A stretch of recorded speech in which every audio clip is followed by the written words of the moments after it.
Hello बच्चों, आज मैं स्टार्ट कर रहा हूं क्वेश्चन नंबर 41 से।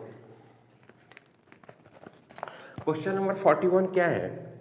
3 particles each of mass small m gram are situated at the vertices of an equilateral triangle ABC of side L centimeter as on the figure.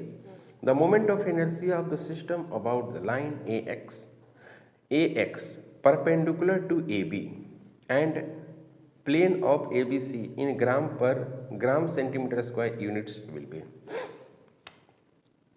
तो diagram आपको ये है, ये हो गया y और ये हो गया आपका x और यहाँ से इस तरह से इक्विलेटरल ट्रायंगल बना हुआ है। मास m m m l l और l ऐसे। तो आपको मोमेंट ऑफ इनर्शिया निकालना है ax के अबाउट। मतलब कहने का मतलब ये हुआ कि a और x, तो ये हो गया a और ये है आपको b और ये है बच्चों, ये है c, ये a है और ये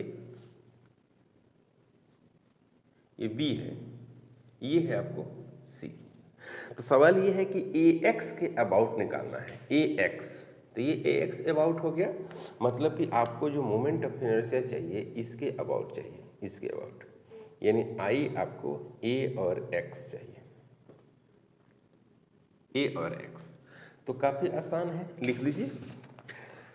मोमेंट ऑफ इनर्शिया ऐसे लिखिए, I जो ax लिखिएगा ना वो फटाक से लिखिए क्या, I a plus I b plus I c हो गया आंसर।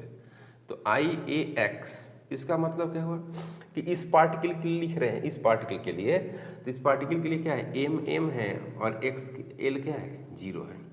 इसके लिए लिखेंगे तो इस पर परपेंडिकुलर, इस लाइन पर ये परपेंडिकुलर हुआ ना, परपेंडिकुलर एक्सिस होता है, यानी m इंटू एल का स्क्वायर। इस पार्टिकल के लिए लिखिएगा तो कई तरीका है लिखने का। ये अगर 60 है तो ये कितना हो जाएगा, ये 30 हो जाएगा। ई वाला परपेंडिकुलर डिस्टेंस हमको चाहिए, तो ई वाला एल है तो ई कितना हो जाएगा, एल साइन 30। कोई तरीका है निकालने का, या सिंपली आप क्या कर दीजिएगा कि बोलेगा कि l/2 पर है, ये कहाँ से है, l/2 पर है। तो यहाँ पर लिखेंगे m और l साइन 30, इसका क्या होगा स्क्वायर। l साइन 30 लिखिए, या समझ ना बात को, ये कहाँ होगा, ये l/2 होगा नहीं, l/2 के लाइन पर है और ये परपेंडिकुलर। तो यहाँ पर हो गया I a x is equal to ml square plus m और l/2, इसका क्या हो गया स्क्वायर। तो यहाँ पर क्या होगा बच्चों, ml स्क्वायर और ml स्क्वायर डिवाइडेड बटे 4। यहाँ पर क्या होगा 5 ml स्क्वायर डिवाइडेड बटे 4 और यही हो गया आंसर। क्लियर। 42 सवाल, क्वेश्चन नंबर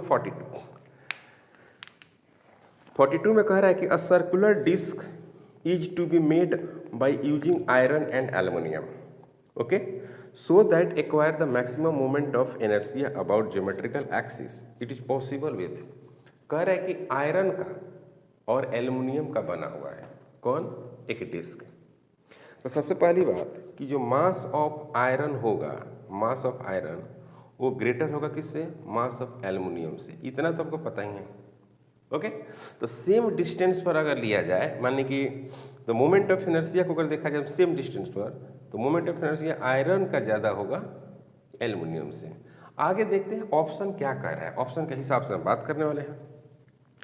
कह रहा है कि the aluminium at interior and iron surrounding it. कह रहा है ना कि डिस्क जो आप बनाए हुए हैं तो इस तरह से बना दिए, मान लीजिए ऐसे डिस्क बना, तो ये वाला हिस्सा जो है कह रहा है कि एल्युमिनियम होना चाहिए, और ई वाला जो हिस्सा है ना, ये वाला हिस्सा अंदर वाला, ये वो एल्युमिनियम होना चाहिए। अब बाहर वाला एल्युमिनियम होना चाहिए। Aluminium at interior and iron is surrounded, हाँ सही है, मतलब कि आयरन सराउंडेड, माने ई हो गया आपको आयरन, ये अंदर में हो गया एल्युमिनियम, तो इसी में मैक्सिमम होगा, नहीं समझे, ये में ही मैक्सिमम होगा। जब बाहर सराउंडेड रहेगा ना तो सेंटर से मास क्या हो जाएगा, डिस्टेंस जो होगा वो ज़्यादा होगा, है ना, नहीं समझे? तो मैक्सिमम मास अवे फ्रॉम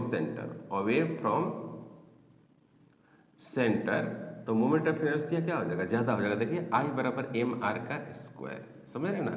तो r ज़्यादा हो रहा है ना, आउटर वाला मास ज़्यादा है, तो इसलिए मोमेंट ऑफ इनर्शिया ज़्यादा होगा, mr स्क्वायर, सिंपल है भाई।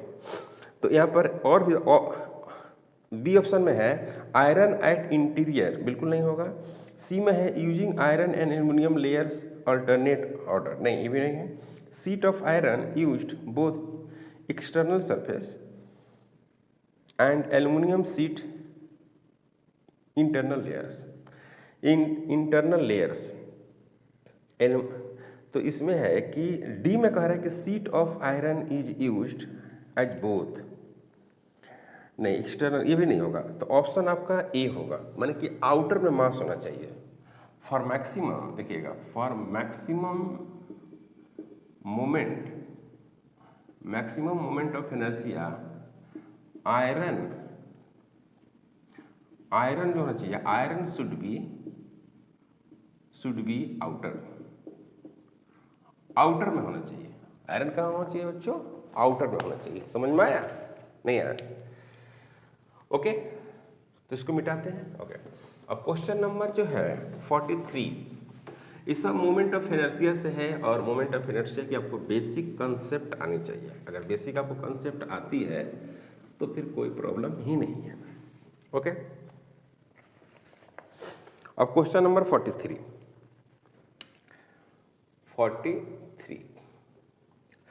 कह रहे कि for the adjoining diagram the correct relation between I1, I2, I3, I जो है मोमेंट ऑफ इनर्शिया है, करेक्ट रिलेशन क्या होगा, कुछ ऐसा है, फिर इस तरह से है, और ऐसे इस तरह से दिया हुआ कुछ। तो यहाँ पर दिया हुआ I3 है और ये आपको 3 दिया हुआ है, यहाँ पर I2 है बिल्कुल, यहाँ पर 5 दिया हुआ है। ओके, और यहाँ पर 4 है और यहाँ पर I1 दिया हुआ है। क्लियर है, कोई डाउट नहीं? तो कह रहे हैं कि इसमें कौन बड़ा है, तो आपको देखिए तो ये वाला लेंथ बड़ा है, ठीक है, ये वाला लेंथ उसके बाद है, सबसे छोटा लेंथ ये है। तो इसमें आप क्या करिए ना, सेंटर ढूंढिए। क्या ढूंढिए? सेंटर। तो इससे अगर आप ऐसे ऐसे डॉट मिलाते हैं, अगर ऐसे मिलाया जाए ऐसे, है ना, इसके सेंटर से भी मिलाया जाए ऐसे, इसके सेंटर से भी मिलाया जाए ऐसे, तो यहाँ पर एक है ना सेंटर आ रहा है। ओके, तो जो इफेक्टिव डिस्टेंस है यहाँ से ये वाली डिस्टेंस, फिर ये वाली डिस्टेंस, और फिर यहाँ से ये वाली डिस्टेंस, ऐसे है। तो इसका नाम है R3 और इसका नाम है आपको R2, इसका नाम दिया गया है R1। जो सेंटर से जो उसका जो डिफेक्टिव डिस्टेंस है, तो हम कह सकते हैं कि इफेक्टिव डिस्टेंस जो BC है, फ्रॉम BC जो नाम दिया गया है, यहाँ पर नाम दिया गया है A, B और C, इस तरह से नाम दिए हुए हैं हम, A, B और BC। तो जो इफेक्टिव डिस्टेंस जो मास है BC वो ग्रेटर देन है क्या है, AB से, है ना। यानी ये जो BC है, ये वाली मास वो AB से क्या है, बड़ा है, यानी R जो 3 है वो ग्रेटर है R1, ठीक है। तो जो मोमेंट ऑफ इनर्शिया होगा, इसमें जो मोमेंट ऑफ इनर्शिया होगा, अब क्या होगा, यहाँ पर होगा कि आपको I3 है, तो I3 है यहाँ पर, और यहाँ पर क्या है 4 है, तो यहाँ पर मास कितना है 4 है, और यहाँ पर मास कितना है 3 है। तो हम ऐसा नहीं लिख सकते, मतलब कि I जो है 3 ग्रेटर देन I1 नहीं लिखेंगे, है ना। अब यहाँ पर देखिए, यहाँ पर क्या मास है, इसमें मास है 5 और डिस्टेंस कितना है R2 है। तो हम ये लिख सकते हैं कि जो I जो 2 है ये सही है, I2 और ग्रेटर देन क्या है I1, I2 जो है वो ग्रेटर देन क्या है I1 है। इसकी लिख सकते हैं, इसकी मोमेंट ऑफ इनर्शिया है, इसका मास 5 है, इसका 4 है, और ये इफेक्टिव आपका डिस्टेंस। तो इसका आंसर होगा बी। क्वेश्चन नंबर 44 भी फिर ऐसा ही है। The ABC is the triangular plate, मैंने ABC एक ट्रायंगुलर प्लेट है ऑफ यूनिफॉर्म थिकनेस, माने थिकनेस उसका यूनिफॉर्म है। The sides are in the ratio shown in the figure, जो साइड है किस रेशियो में दिया हुआ है वो है क्या, I A B, I B C, I C A are the moments of inertia of the plate about A B, माने ए बी के अबाउट ये सब मोमेंट ऑफ इनर्शिया है। Okay, A B B C and C A respective, तो which of the following relation correct, मैंने कह रहे हैं ना कौन सा करेक्ट रिलेशन है। पहली बात कि ये देख लीजिए ऐसा है और ये आपको है 4 है और ये आपको 5 है, ये प्लेट है, क्लियर है। ये आपको ए है, ये आपको बी है और ये आपको सी है। ओके, अब यहाँ पे है कि ये 4 दिया हुआ है, ये 3 दिया हुआ है, इस साइड है, आई 5 है, और उसी के हिसाब से आपको कुछ मोमेंट ऑफ इनर्शिया दिया हुआ है, जैसे आई ए बी दिया हुआ है और आई बी सी दिया हुआ है और आई ए सी दिया हुआ, इस तरह से दिया हुआ है। और फिर यहाँ भी अगर हम सेंटर ऐसे ड्रॉ करें, सेंटर इस तरह से मान लीजिए ड्रॉ करते हैं सपोज दैट, तो सबसे नज़दीक ये वाला मिल रहा है, इसका सेंटर है ये सेंटर ऑफ मास हो गया, तो सबसे नज़दीक ये मिल रहा है, देख रहे हैं आप ये वाला। या आप ऐसे कर सकते हैं, जो सबसे नज़दीक है वो एक्स क्या है, एक्स बी सी है, एक्स बी सी का साइड क्या है, सबसे छोटा है, उसके बाद किसका है, एक्स ए बी का है, और उसके बाद किसका है, एक्स ए सी का है। तो एक्स जो ए सी है, एक्स ए सी वो सबसे बड़ा है, क्वेश्चन में अगर देखिएगा तो सबसे बड़ा है, यानी एक्स जो बी सी है वो सबसे छोटा है, उसके बाद कौन है, एक्स ए बी है, उसके बाद कौन है, एक्स, ऐसे लिख सकते हैं ए और सी है, सबसे छोटा ये हो गया, सही है, सबसे छोटा हो गया। तो अब इसके अगर अबाउट हम ऐसे लिखें ऐसे, तो ये जो डिस्टेंस है वो बहुत ज़्यादा है ना, ये डिस्टेंस क्या है, बहुत ज़्यादा है, तो इसमें ज़्यादा रोटेशन की संभावना है ना, मोमेंट ऑफ इनर्शिया होगी। तो आई बी सी इसके अबाउट, और इसके अबाउट अगर हम बात करें ऐसे, ये वाला हो गया आपको आई बी सी, और ये हो गया आपको आई ए बी, इसके अबाउट अगर हम रोटेट करते हैं हमको लगता है सबसे कम इसी के अबाउट मिलेगा, क्योंकि यहाँ से जो डिस्टेंस हो रहा है ना वो क्या हो रहा है, बहुत कम हो रहा है। तो हम ये लिख सकते हैं कि आई जो बी सी होगा, आई बी सी वो ग्रेटर होगा आई ए बी से, समझ में रहे, फिर वो ग्रेटर होगा आई ए सी से, सबसे छोटा कम मोमेंट ऑफ इनर्शिया इसी के अबाउट होगा। क्यों, क्योंकि यहाँ से जो सेंटर ऑफ मास की जो डिस्टेंस हो रही है, ये जो मास इधर हो रहा है वो बहुत कम है, और यहाँ पर मास जो है दूर तक है, तो दूर तक होगा तो मोमेंट ऑफ इनर्शिया क्या होगा, ज़्यादा होगा।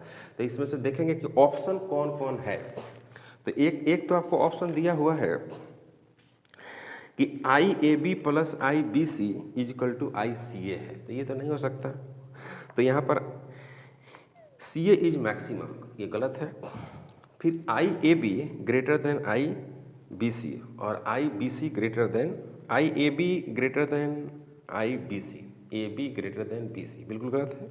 तो आई बी सी यहाँ पर लिख सकते हैं क्या, I B C greater than I A B, ऐसे लिख सकते हैं। ओके, ये काफ़ी अच्छा सवाल है, इस तरह के क्वेश्चन आता है। क्वेश्चन नंबर 45, देखिए क्वेश्चन नंबर 45 सब लॉजिकली है, कह रहा है कि in rectangle A B C D, मैंने एक रेक्टेंगल है ए बी सी डी है और बी सी बराबर दिया हुआ है 2AB, मैंने डबल है। ओके, रेक्टेंगल ऐसा ही होता है। The moment of inertia is minimum along the axis, मैंने इस तरह से दिया हुआ है, ये रेक्टेंगल हो गया और मोमेंट ऑफ इनर्शिया आपको निकालना है, यहाँ पर हो गया, तो यहाँ पर क्या हो गया, F हो गया और यहाँ पर H हो गया, यहाँ पर D हो गया, यहाँ पर G हो गया, यहाँ पर C हो गया, यहाँ पर B हो गया, यहाँ पर E हो गया और यहाँ पर A हो गया। अब हमको मिनिमम मोमेंट ऑफ इनर्शिया चाहिए, तो इसके अबाउट आप निकालिएगा ना तो मैक्सिमम आएगा, इसके मैंने अच्छा आएगा, इसके अबाउट सबसे ज़्यादा आएगा, सबसे ज़्यादा इसी के अबाउट आएगा, इसके अबाउट पूरा ये मास यहाँ से यहाँ तक आपको मास फैला हुआ रहेगा। मतलब कि ए बी के अबाउट अगर निकालते हैं और डी सी के अबाउट अगर निकालते हैं तो दोनों सेम आएगा। पहली बात ये है कि नहीं, अगर आप निकालते हैं ए बी के अबाउट, अच्छा अबाउट डी सी के अबाउट, तो ये दोनों सेम ना आएगा, बात समझ के समझे, ये दोनों सेम आएगा। माने कि इसके अबाउट निकालिएगा तो ऐसे घूमेगा और इसके अबाउट घूमेगा तो ऐसे घूमेगा, ये दोनों सेम आएगा। ओके, इसके अबाउट और इसके अबाउट घुमाइएगा तो ये भी सेम आएगा। सबसे जो कम होगा ना इसके अबाउट आप घुमाइएगा तो इसके अबाउट, है ना, क्योंकि यहाँ से देखिए सेंटर से मिनिमम डिस्टेंस कवर कर रहा है, सेंटर से ये आउटर तक मिनिमम डिस्टेंस। तो आपको जो एक तो BC बराबर लंबाई आपको दे रखा है ना भाई, BC बराबर आपको लेंथ दे रखा है, तो आपको ऑप्शन में दिया हुआ है BC और BD और FH और EG, तो E और G इसी के अबाउट होगा, तो इसका D आंसर होगा। I जो मिनिमम होगा वो क्या होगा, DG होगा, सॉरी EG होगा बच्चों, E और G ये मिनिमम होगा, और मिनिमम की बात करें तो। Okay, question number 46, a fly wheel rotating about fixed axis, the kinetic energy of 360 joules when its angular speed is 30 radian per second. The moment of inertia of the wheel about the axis of rotation is. सबसे पहली बात की जो I होता है, sorry, जो kinetic energy होता है वो होता है 1/2 और I इंटू ओमेगा का स्क्वायर होता है। तो जो काइनेटिक एनर्जी है वो 360 है इजिकल टू 1/2 इंटू आई का मतलब हो गया, यहाँ पर हमको कैलकुलेट करना है, और ओमेगा का जो वैल्यू है वो 30 इंटू 30 लिख सकते हैं, सॉरी एक जीरो यहाँ पर कैंसिल हो रहा है, और ये हो जाएगा आपको 12, ये हो गया आपको 12, फिर 3 से कटेगा तो फिर हो गया 4, तो 4 इंटू 2 और डिवाइडेड बटे 10 भी है कि नहीं, ठीक है ना। तो ये हो गया आपको 12 और फिर 3 और 4 हो गया, और यहाँ पर हो गया I, तो I is equal to 0.8 kg metre square, और ये हो गया आंसर। 47 में कि ring of mass m and radius r rotates about an axis passing through its centre and perpendicular to its plane with angular velocity omega, its kinetic energy is. Okay, तो फिर kinetic energy is equal to जो होता है 1/2 I into omega का square होता है। अब यहाँ पर कोई एक रिंग है, उसका मास कितना है, m है, और पास कहाँ से कर रहा है, सेंटर से, ऐसे स्मॉल m मास इसका है, पास सेंटर से कर रहा है, रेडियस इसका स्मॉल r है, तो काइनेटिक एनर्जी इक्वल टू जो होगा वो 1/2 और I हो गया आपको mr स्क्वायर इंटू ओमेगा का स्क्वायर, यही आंसर होगा, ये लिख सकते हैं। ओके, क्वेश्चन हो गया ये। उसके बाद क्या है 48 नंबर क्वेश्चन, करेंगे the ratio of the disc of radius gyration, the ratio of the radius of gyration of the thin uniform disc about an axis passing through its centre and normal to its plane to the radius of gyration of the disc about the diameter.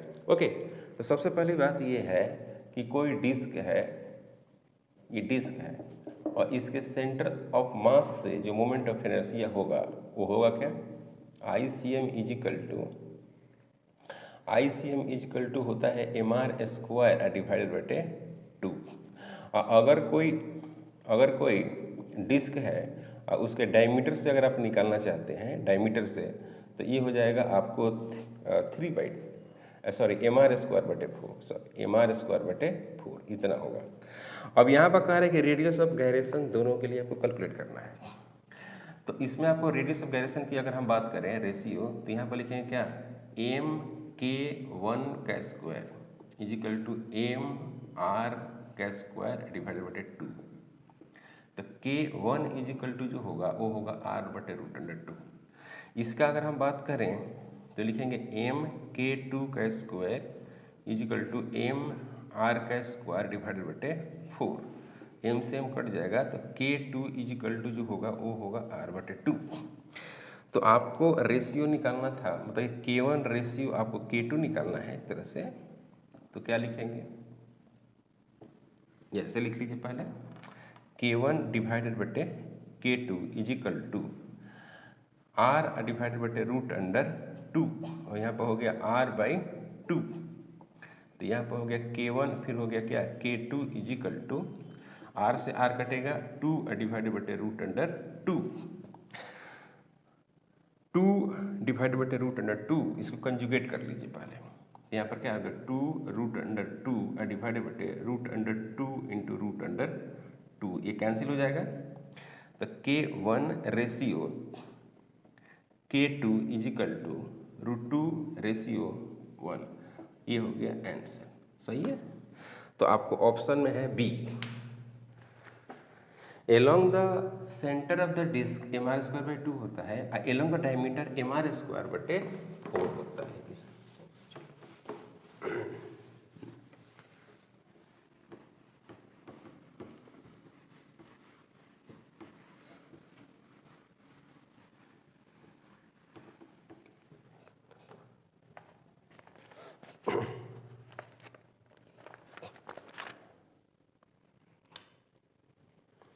(49) From a circular of mass capital M and radius r, an arc corresponding to a 90-degree sector is removed. Full stop.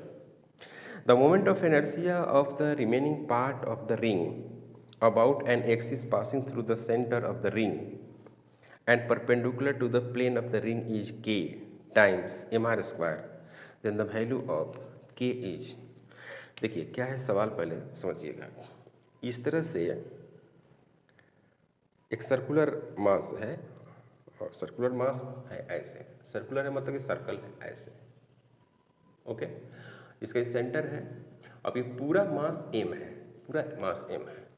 तो कह रहा है कि इतना part को आप निकाल ले रहे हैं, ये जो है ना ये रिमूव कर ले रहे हैं, इतना पार्ट को, इसके अबाउट इसको रिमूव कर रहे हैं। तो ये रिमूव कर रहे हैं तो m बटे कितना होगा 4 हो जाएगा। टोटल मास कितना है m है, तो यहाँ से लेकर ये रिमूव जो कर रहे हैं ये वाला पार्ट वो m बटे 4 है ना, ओके m बटे 4 है।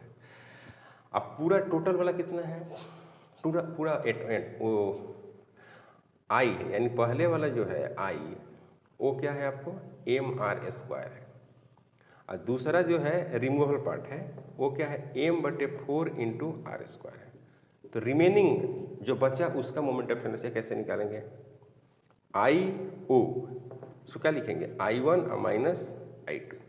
तो क्या लिखेंगे इसको लिखेंगे mr का स्क्वायर माइनस mr² डिवाइडेड बटे 4। समझ में आ रहा है, समझ में आई बात। तो यहाँ पर क्या लिखेंगे 3 बटे 4 mr का square is equal to I0। This is the remaining part, अब कह रहा है क्या अकॉर्डिंग टू क्वेश्चन I0 जो है वो क्या होगा mr² इंटू k है, ऐसा है ये कह रहा है। तो आपको बताना है k का वैल्यू कितना होगा, ओके। तो यहाँ पर क्या लिखेंगे 3 बटे 4 mr का square is equal to mr का स्क्वायर इंटू k, ये और ये कैंसिल हो जाएगा।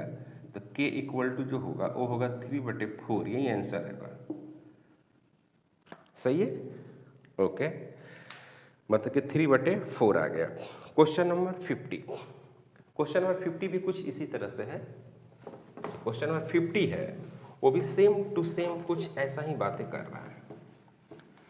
तो क्या है क्वेश्चन नंबर 50, पहले ये देख लीजिए आप।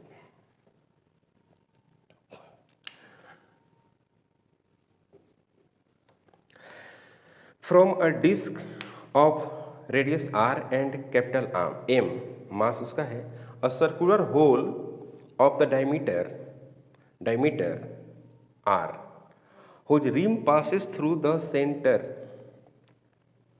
cut, full stop.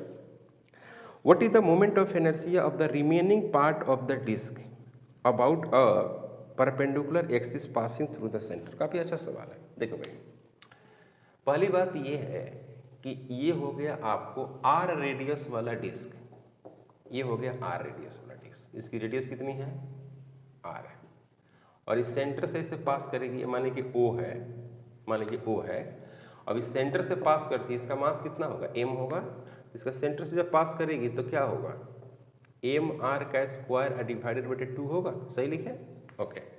अब कह रहा है ना कि यहां से एक और ऐसे ऐसे सर्कल बनाया जा रहा है इस तरह से। सही बच्चों, इसका सेंटर कितना हो जाएगा, r/2 होगा कि नहीं होगा, r/2 होगा। तो इसको हम मान लेते हैं, इसको हम क्या मानेंगे, इसको मान लेते हैं o डैश, ठीक है ना, o डैश मान लेते हैं। इसके बीच की दूरी कितना हो जाएगा बच्चों, r/2। क्लियर, यहाँ तक कोई डाउट नहीं है, ओके। r/2 हो गया। तो अब इसमें जो है मोमेंट ऑफ इनर्शिया हमको निकालना है, ये मेन मोमेंट ऑफ इनर्शिया है। अब हमको क्या करना है कि इसका अपना एक मोमेंट ऑफ इनर्शिया निकाल लीजिए, आप पूरा रिमेनिंग पार्ट का एक मोमेंट ऑफ इनर्शिया निकाल लीजिए, ठीक है ना। उसमें आपको यूज करना होगा पैरेलल एक्सिस थ्योरम। बात समझ में आ रही है, ये काफ़ी अच्छा सवाल है। मतलब कि पहले आप निकालिए किसका, पहले तो आप एक एम निकालिए, एम। तो एम में आपको पता है ना, ये तो आपको मालूम पड़ गया कि टोटल में मास जो होगा वो m/4 होगा। पूरा में मास m है, तो इस वाला पार्ट में कितना हो जाएगा, m/4, फिर m/4, फिर m/4, फिर m/4, और जोड़ेंगे तो कितना आ जाएगा, m/4 आ जाएगा, इंटू 4 कर देंगे। इतना आपको समझ में आ रही बात, ओके। तो अब हम क्या करते हैं इसमें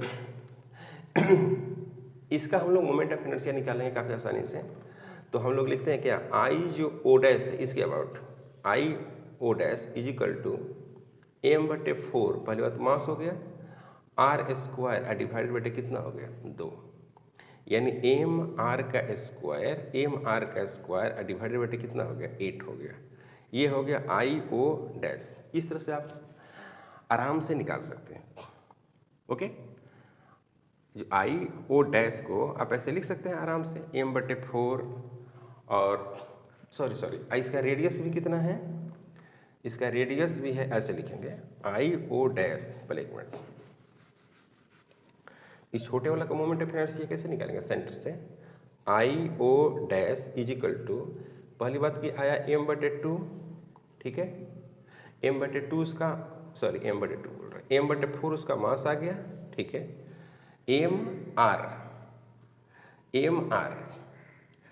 और r कितना आ गया, r/2, इसका स्क्वायर हुआ 1/2 इतना हो गया, देख रहे हैं ना। तो m divided by 4, r square divided by 4 और 1/2, तो ये होगा 16, ये 32 हो गया। तो mr स्क्वायर डिवाइडेड बाई 32 आया। ये किसके अबाउट आया, छोटा वाला के अबाउट आया, छोटा वाला के अबाउट इतना आपको मोमेंट ऑफ इनर्शिया होगा, छोटा वाला के अबाउट। अब हम क्या करते हैं कि इसमें हम पैरेलल एक्सिस थ्योरम का इस्तेमाल करते हैं। पैरेलल थ्योरम एक्सिस में क्या कह रहा है यहाँ पर कि इन दोनों सिस्टम के लिए हम निकाल रहे हैं, दोनों सिस्टम के लिए। तो इसका नाम दे देते हैं I1। तो I1 में आप जानते ही हैं कि एक लिखते हैं ICM और प्लस आप लिखते हैं क्या, m और d का स्क्वायर। इस तरह से आप थ्योरम का इस्तेमाल करते हैं। तो ICM का मतलब हो गया कि हमने ICM निकाल लिया, यहाँ पर जो निकाला वो ICM है, और वो कितना है, ये वाला है IO और डैश अब प्लस m इंटू डी का स्क्वायर। तो यहाँ पर क्या लिखेंगे, यहाँ पर लिखेंगे क्या, mr का स्क्वायर डिवाइडेड बाई कितना 32 प्लस यहाँ पर मास कितना हो गया m/4, ये मास है कितना m/4 है, और इसके बीच का दूरी कितना है r/2। तो यहाँ पर लिखेंगे क्या r/2 फिर इसका स्क्वायर। तो यहाँ पर लिखेंगे mr का square divided by 32 plus mr का स्क्वायर डिवाइडेड बाई 16, और ये हो गया आपको I1, यानी mr स्क्वायर बटे आपको मिला 32 और फिर आपको मिल गया ये। तो यहाँ पर क्या है कि I जो 1 है, I1, इसको सोल्व करिएगा तो कितना मिलेगा, mr का स्क्वायर डिवाइडेड बटे यहाँ पर मिलेगा 16, और यहाँ पर हो जाएगा 1/2 प्लस 1, समझ रहे हैं ना। तो ऐसा हो जाएगा 3/32 mr का स्क्वायर, अब हमको ये मोमेंट ऑफ इनर्शिया निकल गया, मतलब ये जो है मोमेंट ऑफ इनर्शिया, इसके अबाउट ये आपको नेट आ गया, मतलब कि ये आप इस डिस्क के सेंटर और इसके सेंटर, मतलब कि मेन इसके सेंटर के बीच का मोमेंट ऑफ इनर्शिया आ गया। तो सवाल आपका ये था कि आपको बताना था कि रिमूवल पार्ट है ना, क्वेश्चन में समझ लीजिए फिर से। लास्ट में लिखा था कि what is the moment of inertia of the remaining part of the disc about, remaining parts जो बच गया, तो क्या करना है कि छोटा वाला को रिमूव कर देते हैं। तो रिमूव करने के बाद आफ्टर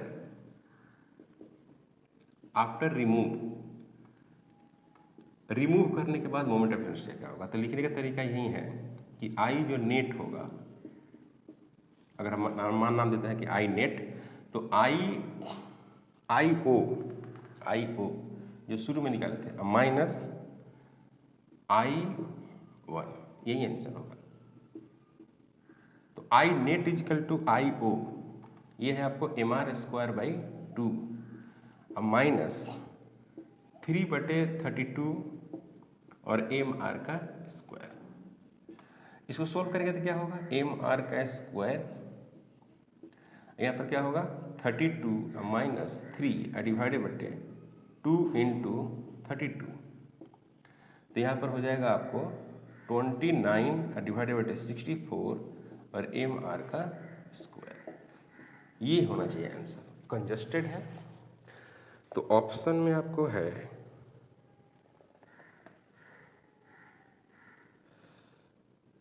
15 mr², 3/32 है और एक है क्या mr², सिंपल 2 है। ओके, देखते हैं कहाँ गलत हुआ है, चेक कर लीजिए। 30 है तो 29 होगा। ओ, यहाँ पर गलत हुआ है, यहाँ पर गलती हुआ बच्चों। देखिए इसको सोल्व करने में गलत हुआ है। यहाँ पर ये आपको 6 हो जाएगा ना, 6 हो जाएगा, 6, ये 6 हो जाएगा, तो ये हो जाएगा कितना 26 हो जाएगा, देख रहे हैं। तो ये होगा 13, ये हो गया आपको 32 और mr का स्क्वायर, ऐसे लिख सकते हैं। ये देखते हैं ऑप्शन होगा, ये ऑप्शन होगा। तो ऑप्शन में है आपको, कहाँ गया क्वेश्चन, हाँ 13 mr²/32, आंसर ऑप्शन डी है। ओके, काफ़ी अच्छा क्वेश्चन था। क्वेश्चन को देखो क्या है कि इसका मास m है डिस्क का। ओके, इसमें से क्या है कि r/2 रेडियस है ना, या r डायमीटर का रिमूव कर रहे हैं, तो इसका मास हो जाएगा, सॉरी ये m/4 होगा, m/2 नहीं होगा, m/4 हो जाएगा ये मास। ऐसे ही 4 पार्ट में बढ़ जाएगा। तो सबसे पहले इसका आप निकाल लीजिए, पूरा ओवरऑल का ये होता है। अब आई ओ डैश का निकालिए, मतलब कि ये इसका निकालिए, इसके सेंटर ऑफ मास से निकालिए, इसका सेंटर ऑफ मास से।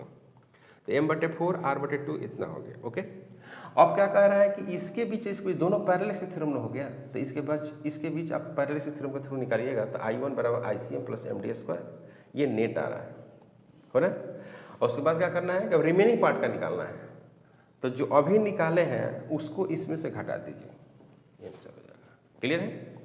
तो आज हम लोगों ने 50 तक सोल्व किया है, नेक्स्ट क्लास में हम लोग 60 तक सोल्व कर देंगे। आप हमारे चैनल पर नए हैं, प्लीज़ सब्सक्राइब करें, शेयर करें। Thank you.